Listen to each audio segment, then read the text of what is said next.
मासूमों का खून बहाना बंद करो। We want Justice, we want justice, we want justice. one demand one solution Relocation, relocation, one demand relocation, one demand one solution relocation, relocation. जी मेरा नाम निश्चल है। देखिए जैसे आपको पता है अभी पिछले दिनों रिसेंटली राहुल भट्ट जी की किलिंग हुई है, तो तब से जाके अब तक हम प्रोटेस्ट पे बैठे हुए हैं। प्रोटेस्ट एक ही चीज़ पे था कि हम लोगों को जो है रिलोकेट किया जाए कश्मीर से जम्मू, जब तक कि यहाँ के हालात ठीक हों।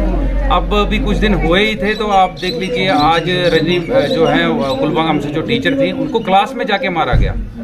तो मुझे बताइए हम लोग कहाँ सेफ हैं? कौन सेफ है? यहाँ पे तो ना हिंदू सेफ है ना मुस्लिम सेफ है। कौन सेफ है? हम कहाँ पे जाएं? देखिए अगर कोई जाता है, किसी को पता नहीं कि मैं वहाँ से वापस आऊँगा या वापस आऊँगी कि नहीं। तो सरकार से एक ही डिमांड है, सिर्फ एक ही डिमांड है, we don't want anything, we want only relocation from outside this valley.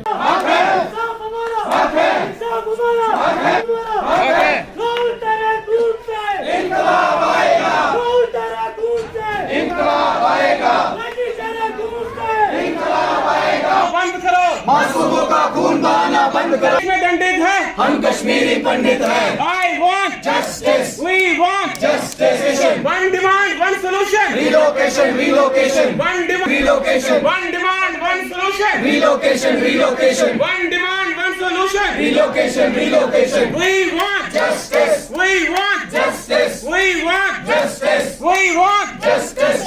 इनकलाब आएगा, इनकलाब आएगा।